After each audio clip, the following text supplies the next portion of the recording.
सभी को आज जो हम टॉपिक शुरू करने जा रहे हैं वो है फॉरेन डायरेक्ट इन्वेस्टमेंट। ये बहुत ही इम्पोर्टेंट टॉपिक है foreign direct investment. Basically foreign direct investment को हम एफडीआई के नाम से जानते हैं और इसको हिंदी में हम कहते हैं प्रत्यक्ष विदेशी निवेश। देखिए, इन्वेस्टमेंट को हम निवेश कहते हैं और डायरेक्ट को हम बोलते हैं प्रत्यक्ष। फॉरेन हो गया विदेशी, तो एफडीआई का हिंदी में मीनिंग क्या होता है? प्रत्यक्ष विदेशी निवेश। तो इसके नाम से समझ आ रहा है, इन वर्ड को अगर आप अलग अलग पढ़ो तो एफडीआई बेसिकली क्या है? एफडीआई एक प्रोसेस है, एक प्रक्रिया है जिससे एक कंट्री है अपने फंड्स को इन्वेस्ट करती है दूसरी कंट्री में। ठीक है, तो ये है एफडीआई का एक जर्नल मीनिंग। अगर हम एक प्रॉपर डेफिनेशन की बात करें तो एफडीआई एक तरीके की क्रॉस बॉर्डर इन्वेस्टमेंट है जिसमें एक इन्वेस्टर जो रेजिडेंट होते हुए एक इकोनॉमी का दूसरी इकोनॉमी के अंदर क्या है, एक significant degree of influence create करता है एक ऐसे एंटरप्राइज में जो रेजिडेंट है किसी और कंट्री का। एग्जाम्पल से समझिए, एक कंपनी है या एक गवर्नमेंट है, मान लीजिए यूएस की गवर्नमेंट है या यूएस की कोई कंपनी है, वो चाहती है कि मेरा इंडियन कंपनी, मान लीजिए टाटा मोटर्स में ज़्यादा इन्फ्लुएंस होना चाहिए, उसकी मैनेजमेंट पे मेरा कंट्रोल होना चाहिए। तो फिर क्या करेगी यूएस की कंपनी या यूएस की गवर्नमेंट है, वो क्या करेगी, इतना सिग्निफिकेंट अमाउंट में इन्वेस्ट करेगी, मतलब मोर देन 10% एक टाटा मोटर्स के अंदर, ताकि उसकी वोटिंग राइट्स उसको मिल सके। तो वो है फॉरेन डायरेक्ट इन्वेस्टमेंट। मैं सिर्फ एक एग्जांपल दे रही हूँ। फॉरेन डायरेक्ट इन्वेस्टमेंट करने के बहुत सारे तरीके हैं। जॉइंट वेंचर हो सकता है, होली ओन्ड सब्सिडरी बनाना, मतलब बेसिकली क्या है, पूरा कंट्रोल इस्टेब्लिश करना दूसरे एंटरप्राइज पे जो इस्टेब्लिश है किसी और कंट्री में, तो वो है foreign direct investment. Basically foreign direct investment का ये फ़ायदा है, जिससे क्या है, कंट्रीज़ आपस में नॉलेज, स्किल और टेक्नोलॉजी को शेयर कर पा रही हैं, वो एफडीआई की मदद से कर पा रही हैं। चलिए, फॉरेन डायरेक्ट इन्वेस्टमेंट है बेसिकली सब्सटेंशियल, मतलब एक लार्ज अमाउंट में लास्टिंग इन्वेस्टमेंट। लास्टिंग मतलब आप लंबे समय के लिए करते हो। एफडीआई में जो इन्वेस्टमेंट होती है वो शॉर्ट टाइम पीरियड के लिए नहीं होती, कुछ लंबे समय के लिए आप इन्वेस्ट करते हो। चाहे वो कंपनी कर रही है या सरकार कर रही है, एक फॉरेन कंसर्न में, एक फॉरेन कंपनी में, तो वो फॉरेन डायरेक्ट इन्वेस्टमेंट है। ये बेसिकली होता है कंट्रोल पोजीशन को अटेन करने के लिए किसी डोमेस्टिक फर्म या जॉइंट वेंचर में।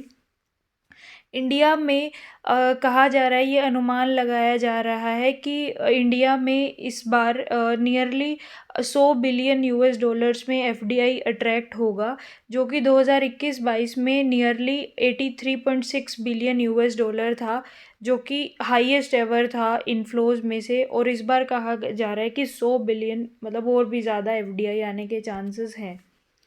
उसके बाद कहते हैं कौन सी स्टेट है 2022 में टॉप पोजीशन पे रही एफडीआई अट्रैक्ट करने में, तो कर्नाटका और महाराष्ट्र ऐसी स्टेट्स है 2021-22 के अंदर जहां सबसे ज़्यादा एफडीआई इन्वेस्ट हुआ है।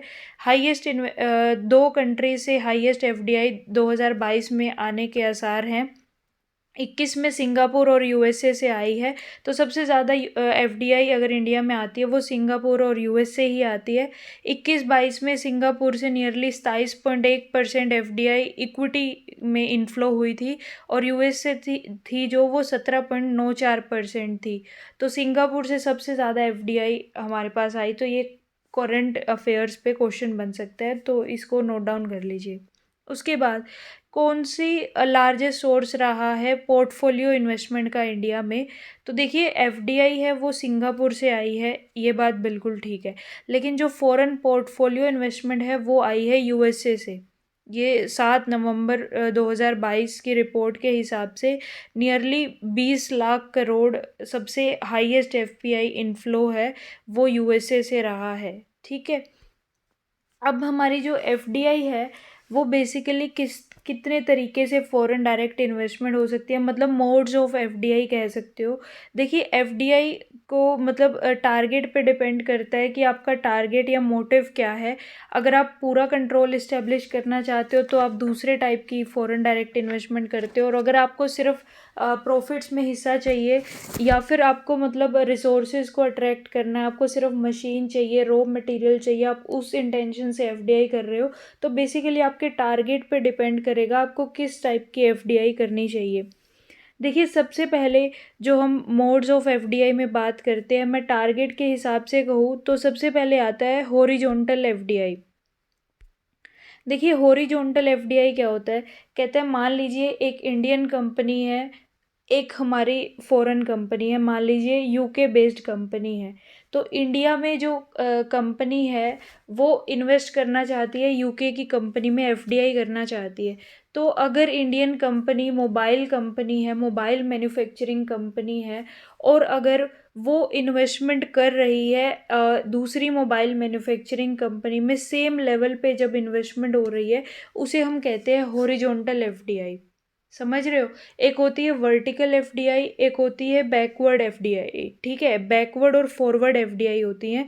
एक होती है हॉरिजॉन्टल, मतलब सेम लेवल पे। एक और तरीके से अगर आप समझो, फॉर एग्जांपल एक कंपनी है, ए कंपनी जो इंडिया में सिचुएटेड है, एक कंपनी है बी कंपनी जो यूके में सिचुएटेड है।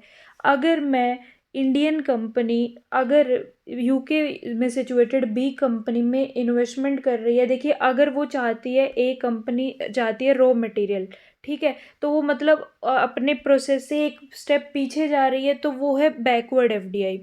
और अगर इंडियन कंपनी कह रही है कि प्रोडक्ट मैं बनाऊंगी, आप मार्केटिंग कर देना, तो वो एक स्टेप आगे जा रही है, तो वो हो गई हमारी फॉरवर्ड एफडीआई। और अगर मैं सेम लेवल पे कहूँ कि ए कंपनी कह रही है मैं भी प्रोडक्ट बनाऊंगी, और मैं आपके यहाँ पे एफडीआई लगा रही हूँ, आप भी प्रोडक्ट बनाइए, बेचने का फिर हम देख लेंगे कैसे हमने करना है, तो वो हो गया सेम लेवल पे। आप एक स्टेप पीछे जाते हो, जो आप काम करते हो, आप अगर आप उसका एक स्टेप पीछे लेते हो तो वो बैकवर्ड एफडीआई है। अगर आप जो काम खुद कंपनी कर रही है और उसका एक स्टेप आगे के लिए एफडीआई करते हो, तो वो है आपकी फॉरवर्ड एफडीआई। तो आई थिंक आपको क्लियर हो गया होगा। चलिए आगे चलते हैं। मोड्स ऑफ एंट्री के बेसिस पे देखिए दो तरीके की एफडीआई आप कर सकते हो।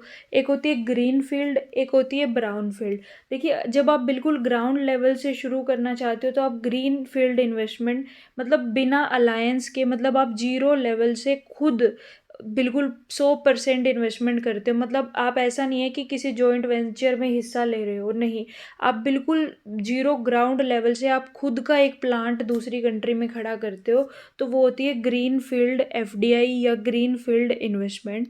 जैसे कि फोर्ड ने इंडिया में प्लांट बना दिया, ठीक है, मतलब अब गाड़ियां अगर इंडिया में जो भी सप्लाई होंगी या आसपास जो भी सप्लाई होंगी तो वो इंडिया में ही बनेंगी। ऐसा नहीं है फोर्ड कंपनी जो है जहाँ की वो ओरिजिन की कंपनी थी वहाँ से आएंगी, ठीक है, वहाँ से कुछ नहीं, उसने बिल्कुल 100% बिजनेस एक कंट्री में इस्टेब्लिश कर दिया, तो वो ग्रीन फील्ड इन्वेस्टमेंट है। ब्राउन फील्ड इन्वेस्टमेंट क्या होती है, इसमें आप क्या करते हो, एक दूसरी कंपनी में इन्वेस्ट करते हो जिसका खुद का एक अच्छा बिजनेस है उस कंट्री के अंदर, ठीक है, उसके साथ आप क्या है टाई अप या अलायंस कर लेते हो, तो वो होती है ब्राउन फील्ड इन्वेस्टमेंट, मतलब आप मदद ले रहे हो, ठीक है। ग्रीन फील्ड में आप बिल्कुल जीरो लेवल से खुद का शुरू कर रहे हो। ब्राउन फील्ड वो है जिसमें आप मर्जर और एक्विजिशन करते हो, वो होती है ब्राउन फील्ड इन्वेस्टमेंट। चलिए नेक्स्ट लेवल पे टारगेट के बेसिस पे मैंने बता दिया, एक होती है हॉरिजॉन्टल एफडीआई, एक होती है वर्टिकल एफडीआई। वर्टिकल में भी फॉरवर्ड है, बैकवर्ड है। एक और एफडीआई होती है, वो होती है कॉन्ग्लोमरेट। कॉन्ग्लोमरेट का देखिए मतलब होता है अनरिलेटेड, मतलब जब एक बिजनेस ऐसा, मतलब दूसरे कंपनी में इन्वेस्ट कर रहा है दूसरी कंट्री में, लेकिन उन दोनों का टाइप ऑफ बिजनेस बिल्कुल अलग अलग है। फॉर एग्जांपल टाइड है, वो क्या करती है, वो वॉशिंग पाउडर बनाती है, साबुन बनाती है। अगर वो एप्पल में एफडीआई कर दे, क्योंकि एप्पल का बिजनेस क्या है, मोबाइल बनाना, और जो हमारी ये है HUL है, हिंदुस्तान यूनिलीवर लिमिटेड है, उसका काम है ये मतलब कॉस्मेटिक्स टाइप या फिर सोप वगैरह ऐसे प्रोडक्ट बनाना। तो जब बिजनेस बिल्कुल अनरिलेटेड होते हैं ना, और उस टाइम पे एक कंपनी दूसरी कंट्री की कंपनी में FDI कर दे, तो उसे बोलते हैं कॉन्ग्लोमरेट FDI। समझ में आया?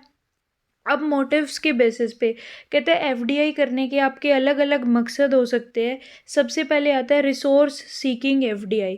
रिसोर्स सीकिंग का नाम से समझ आ रहा है, मतलब जब आप स्रोतों की खोज में FDI करते हो। फॉर एग्जांपल जापान एक टेक्नोलॉजी बेस्ड कंपनी है, कंट्री है।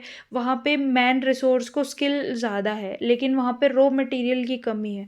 तो वो लोग क्या करते हैं, रॉ मटेरियल, क्योंकि वहाँ पे ज़्यादातर गाड़ियाँ बनती हैं, तो वो क्या करते हैं रिसोर्सेज को सीक करने के लिए, जहाँ पे स्पेयर पार्ट्स सस्ते में अवेलेबल हैं, जहाँ एक ऐसा प्लांट बना के सस्ती मैन्युफैक्चरिंग और असेंबली हो सकती है, तो वो फिर क्या है उस कंट्री में इन्वेस्ट करते हैं। फॉर एग्जांपल एप्पल असेंबली कहाँ से कराया करता था आईफोन की, चाइना से। ठीक है, वो बहुत सस्ती असेंबली कर देते थे और फिर वहाँ से दूसरी कंट्रीज में सप्लाई होता था।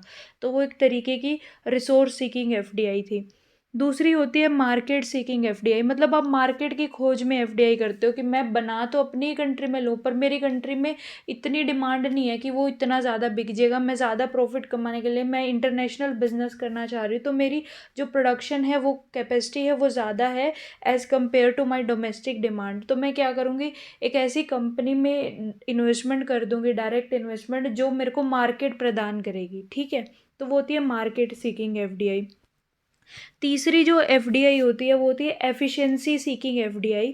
मतलब बेसिकली आप यहाँ पे मैनेजमेंट की खोज में होते हो, एफिशिएंसी की खोज में होते हो, योग्यता की खोज में, कि अगर मुझे अपने बिजनेस का स्केल बढ़ाना है तो मुझे स्किल चाहिए, मुझे अच्छी मैन फोर्स चाहिए। तो फिर मैं उसकी खोज में, अब जैसे इंडिया से काफ़ी डिमांड है क्योंकि इंडिया के लोगों के पास सबसे ज़्यादा स्किल है। अगर आप बड़ी बड़ी डेवलप्ड कंट्रीज़ में बड़े बड़े डॉक्टर्स या इंजीनियर्स देखते हो ना, तो वो सारे इंडियंस हैं। ठीक है, तो वो एक तरीके की ऐसी FDI, मतलब जिससे क्या है आप ह्यूमन रिसोर्स को फाइंड आउट करते हो, एफिशिएंसी को फाइंड आउट कर रहे हो, तो वो होती है एफिशिएंसी सीकिंग FDI। फिर उसके बाद आता है स्ट्रेटजिक एसेट सीकिंग FDI। मतलब जब आप एसेट्स की खोज में किसी और कंट्री में इन्वेस्टमेंट करते हो, तो वो होती है एसेट सीकिंग FDI। इसके अलावा अगर on the basis of direction हम देखें तो दो तरीके की FDI होती है। एक होती है इनवर्ड FDI, एक होती है आउटवर्ड FDI। मतलब जब FDI इंडिया के अंदर इनफ्लो होगी तो उसे हम इनवर्ड FDI कहेंगे, और जब इंडिया से बाहर जाएगी तो वो आउटवर्ड FDI होगी। अब आप कहोगे FDI के, फॉरेन डायरेक्ट इन्वेस्टमेंट के, होस्ट कंट्री को क्या फ़ायदे हैं, क्या नुकसान है। होस्ट कंट्री समझते हो, ऐसी कंट्री जिसमें आप FDI कर रहे हो। ठीक है, उसको क्या फ़ायदा है, देखिए। एक तो उसका बैलेंस ऑफ पेमेंट इम्प्रूव होगा क्योंकि फ़ॉरेन करेंसी इनफ्लो होगी, एक वहाँ पे लोगों को रोज़गार मिलेगा। उसके अलावा टेक्नोलॉजी का आदान प्रदान होगा, प्रोडक्शन बढ़ेगा उस कंट्री के अंदर, और कैपिटल फॉर्मेशन, पूंजी निर्माण होगा। लेकिन उस कंट्री को नुकसान भी बहुत ज़्यादा है क्योंकि उसका जो कल्चर है वो अफेक्ट हो जाएगा। और जब दूसरी कंपनियां कंट्रोल, दूसरी कंट्री की कंपनियां, दूसरी कंट्री की सरकारें कंट्रोल करना शुरू कर देंगी, तो पॉलिटिकल इंटरफेरेंस भी ज़्यादा होगा। एक अनहेल्दी कंपटीशन हो जाएगा डोमेस्टिक प्लेयर्स के लिए। उसके अलावा लोकल रिसोर्सेज का ज़्यादा एक्सप्लोइटेशन होने के चांसेस बढ़ जाते हैं, ह्यूमन राइट्स वॉयलेट होने शुरू हो जाएंगे, और लोकल प्रोडक्ट्स के लिए खतरा बढ़ जाता है। ठीक है, लेकिन जो होम कंट्री है, होम कंट्री मतलब जो कंट्री FDI कर रही है, उसको क्या फ़ायदा है, देखिए। उसका एक तो BOP इम्प्रूव होएगा। देखिए, होस्ट कंट्री का भी BOP इम्प्रूव होता है और होम कंट्री का भी। कल मैंने BOP पढ़ाया था, तो देखिए प्रैक्टिकली कैसे चीज़ें अप्लाई होती है। तो इसीलिए मैं कहती हूँ कंसेप्ट क्लियर रखा करिए। देखिए, वहाँ का होस्ट कंट्री का BOP इसलिए इम्प्रूव होता है क्योंकि आप इन्वेस्ट करते हो, एक बंच ऑफ अमाउंट आप कैपिटल लगाते हो किसी कंट्री में, तो करेंसी जाती है, तो इसलिए उनका बैलेंस ऑफ पेमेंट इम्प्रूव होता है। और हमारा जो कंट्री इन्वेस्ट कर रही है उसका बैलेंस ऑफ पेमेंट कैसे इम्प्रूव होगा, क्योंकि जो पूंजी मैंने दूसरी कंट्री में फॉरेन डायरेक्ट इन्वेस्टमेंट के रूप में लगाई है, कल वहाँ से मुझे डिविडेंड भी आएगा, प्रॉफिट्स भी आएंगे। ठीक है, तो वो मेरा balance of payment home country का भी इम्प्रूव होगा।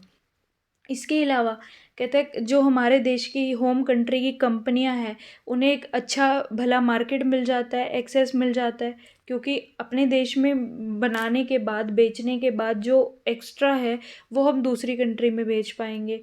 रिसोर्सेज के ऊपर एक्सेस मिल जाती है, हमारी कंट्री में जो रिसोर्सेज नहीं है वो हम कहीं और से खोज लेते हैं। कॉस्ट ऑफ प्रोडक्शन कम हो जाता है, जैसे कि मैंने एग्जांपल दिया एप्पल चाइना से असेंबलिंग कराता है आईफोन की, तो वो एक तरीके का कॉस्ट ऑफ प्रोडक्शन कम हो रहा है ना। अगर खुद की कंट्री में करेगा तो उसको महंगा पड़ेगा। तो ये चीज़ें हैं, ये हो गए फ़ायदे। अब एफडीआई करने वाली कंट्री को नुकसान क्या है?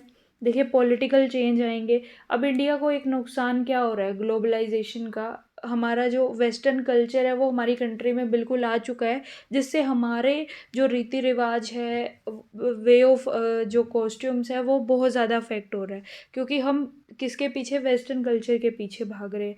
इसके अलावा जो डोमेस्टिक इन्वेस्टमेंट है उसको हिंड्रेंस हो जाता है, क्योंकि देखिए जब एक देश दूसरे देशों में पैसा लगा रहा है तो दूसरे देश वाले हमारी कंट्री में लगाएंगे तो उसके ऊपर एक थ्रेट क्रिएट हो जाता है, क्योंकि वो सोचते हैं कि यहाँ के इन्वेस्टर ही जब बाहर पैसा लगा रहे हैं हम यहाँ क्यों लगाए, हो सकता है यहाँ पे बेनिफिट ना हो, तो वो एक नेगेटिव इम्पैक्ट क्रिएट करता है।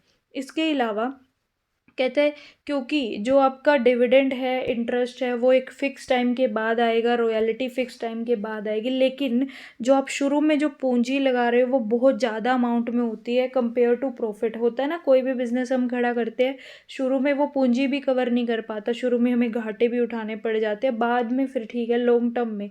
लेकिन शुरू में इतनी बंच ऑफ कैपिटल आप लगा रहे हो, देश से एकदम से इतनी करेंसी बाहर जाएगी, तो वो भी एक नुकसान क्रिएट करता है। तो आई थिंक आपको एफडीआई बिल्कुल क्लियर, क्रिस्टल क्लियर होगा कि फॉरेन डायरेक्ट इन्वेस्टमेंट है क्या, और करंटली 100 बिलियन यूएस डॉलर में एफडीआई आने के चांसेस है इस साल। ठीक है, उसके बाद अब मैंने रूट बताए फॉरेन डायरेक्ट इन्वेस्टमेंट। देखिए दो तरीके से हो सकता है, एक तो होता है गवर्नमेंट रूट, एक होता है ऑटोमेटिक रूट। नाम से समझिए ऑटोमेटिक, मतलब कोई अप्रूवल लेने की ज़रूरत नहीं है फॉरेन डायरेक्ट इन्वेस्टमेंट करने के लिए, सरकार का कोई अप्रूवल लेने की ज़रूरत नहीं है। अगर आप एफडीआई पॉलिसी, आप एक काम करना, एफडीआई पॉलिसी 2015 से 20, क्योंकि अभी नई नई आई है, रिसेंटली देखने में मिलेगी, क्योंकि पेंडेमिक की वजह से वैसे हर साल 5 साल में एफडीआई पॉलिसी आती है। उसमें बताया जाता है किस किस सेक्टर को ऑटोमेटिक रूट से एफडीआई अलाउड है और किस में गवर्नमेंट की परमिशन चाहिए, किस एरिया में 100% एफडीआई अलाउड है। फॉर एग्जांपल इंश्योरेंस में 74 है, डिफेंस में कितना प्रपोर्शन है, और जितने भी इलीगल एक्टिविटीज़ हैं उनको कैसे बैन किया गया है। तो आप एक बार एफडीआई पॉलिसी को ज़रूर पढ़िएगा। देखिए गवर्नमेंट रूट है, मतलब गवर्नमेंट की परमिशन चाहिए, तो पहले तो इसके लिए फॉरेन इन्वेस्टमेंट प्रमोशन बोर्ड बनाया गया था, लेकिन अब मिनिस्ट्री की परमिशन आपको लेनी पड़ेगी। इसके लिए एक अलग से फॉरेन मिनिस्ट्री बनाई गई है, उसका एक मतलब डिपार्टमेंट बनाया गया है। तो इस चीज़ को भी आप चेकआउट कीजिएगा कि कौन सी बॉडी है जिससे परमिशन चाहिए गवर्नमेंट रूट में।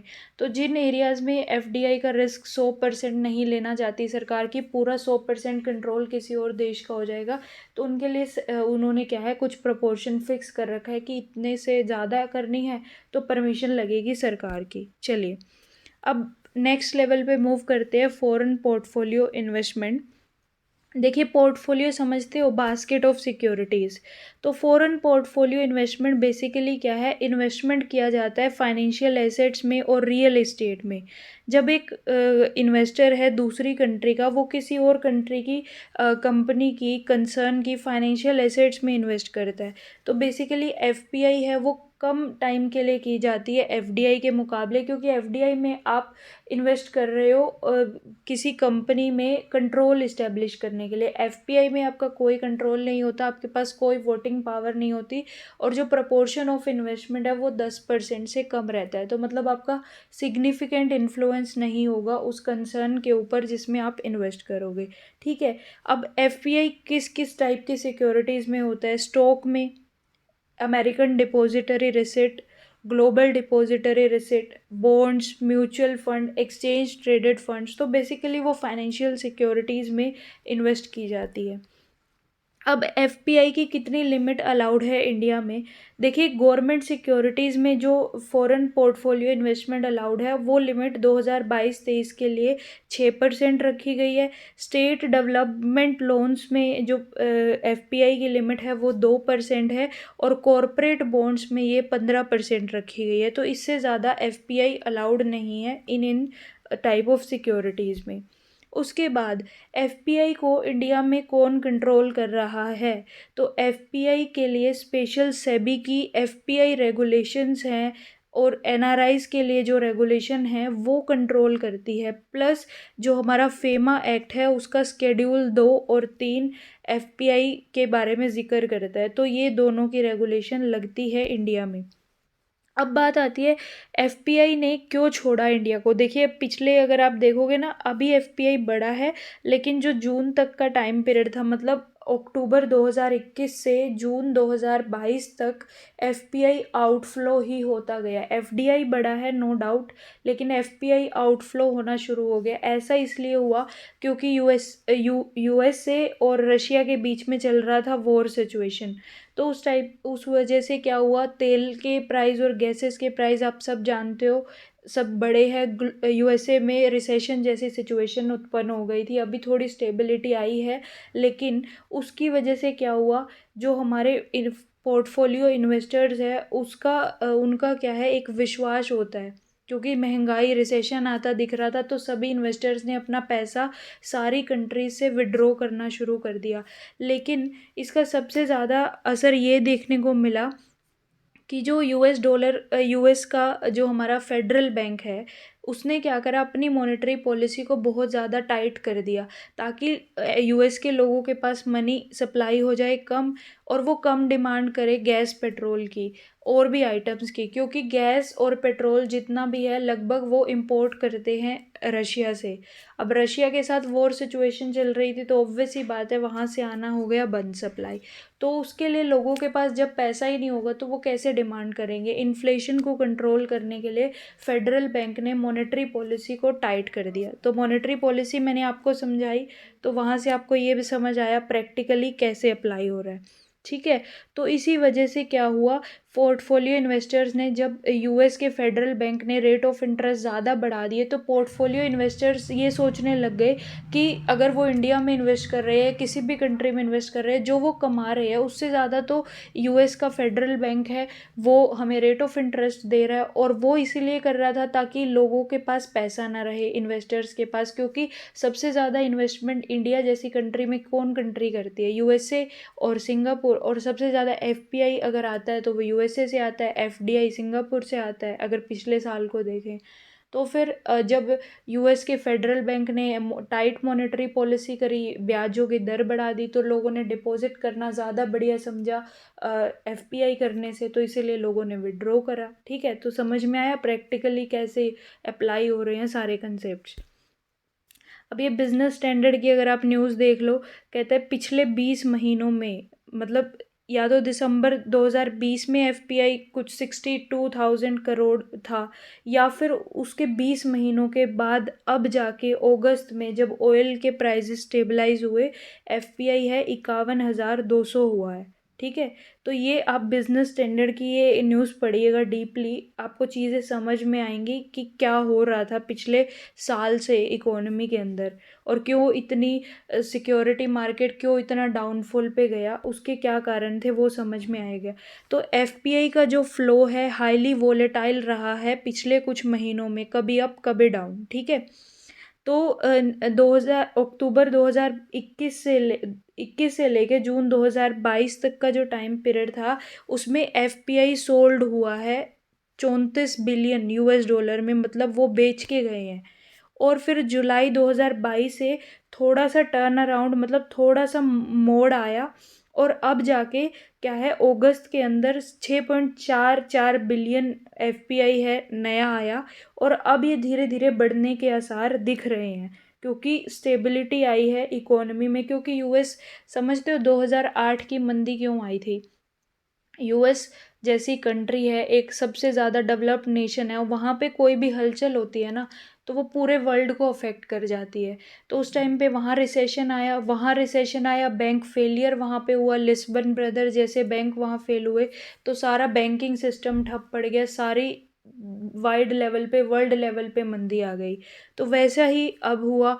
अब यूएस में रिसेशन चला पिछले 1 साल में, ऑयल के प्राइसेस हाइक पे गए, गैसेस के प्राइस हाइक पे गए, उसकी वजह से फिर दूसरी कंट्रीज़ में इन्वेस्टमेंट नहीं हुई, दूसरी कंट्रीज़ में जब इन्वेस्टमेंट नहीं हुई तो वहाँ के सिक्योरिटी मार्केट अफेक्ट हुए, और सिक्योरिटी मार्केट अफेक्ट होने की वजह से वहाँ पे सारी कंट्रीज़ में इन्फ्लेशन जैसी सिचुएशन आ गई। इंडिया तो फिर भी बहरहाल मतलब सही सिचुएशन में चल रहा है। इंडिया में जो इन्फ्लेशन का रेट है 6% का अंदाज़ा लगाया जा रहा है, उससे भी थोड़ा कम इन्फ्लेशन इस साल हमें रहने वाला है। तो अब जाके इंडिया के लिए कुछ मतलब डेवलपमेंट के होप्स अराइज हुए हैं इस साल। ठीक है। तो बिज़नेस स्टैंडर्ड की जो देखिए ये न्यूज़ है, ये बिल्कुल आप डीपली पढ़िएगा। 2020 में दिसंबर में जो एफपीआई है वो 62,016 करोड़ था, मतलब ये हाईएस्ट था पिछले 20 महीनों का। उसके बाद अब जाके जो हमारी एफपीआई है वो 51,204 करोड़ कुछ हुई है। अदरवाइज़ वो पिछले 2021 से 2022 जून तक बिल्कुल डाउनफॉल पे चल रही थी। उसका कारण मैंने आपको बता दिया। अब चलिए कहते हैं फॉरेन इंस्टीट्यूशनल इन्वेस्टर्स और एफपीआई में क्या फ़र्क है। देखिए फॉरेन पोर्टफोलियो इन्वेस्टमेंट, पोर्टफोलियो का मतलब समझते हो, bunch of securities, basket of securities, और वो इन्वेस्टमेंट सरकारें, asset management companies, mutual fund companies, मतलब इंस्टीट्यूट्स करते हैं, लोगों से पैसा इकट्ठा करेंगे, जैसे म्यूचुअल फंड में होता है, थोड़ा थोड़ा पैसा इकट्ठा किया जाता है और फिर वो बंच में लगाया जाता है किसी भी कंट्री में। लेकिन फॉरेन इंस्टीट्यूशनल इन्वेस्टमेंट में खुद इन्वेस्टर्स इंडिविजुअली इन्वेस्ट करते हैं। वैसे इन दोनों में कोई फ़र्क नहीं है, क्योंकि वो उसी का छोटा भाई है एफआईआई। इन दोनों को क्या है, as a synonym, as a समानार्थक यूज़ किया जाता है। तो अगर आप एफआईआई देखते हो कहीं पे एफपीआई की जगह, तो कंफ्यूज होने की ज़रूरत नहीं है। Okay, so thank you so much guys. I hope you have enjoyed the session. Do like and subscribe this channel, and also share it with as many friends as you can. And soon I'll be coming with the globalization modes of entering into international business, और फिर हम move करेंगे regional integration पे। जितने भी हमारे ये स्थानीय स्थानीय समझौते हैं, चाहे वो एशियान है, सार्क है, और उसके बाद फिर हम जितने भी हमारे इंटरनेशनल लेवल पे इंस्टीट्यूट्स है, वर्ल्ड बैंक है, आईएमएफ है, डब्ल्यूटीओ है, एक एक करके हम उनको डिस्कस करेंगे। तो आप जितना हो सके आप इसको शेयर करिए, सेशन को लाइक करिए। Thank you so much.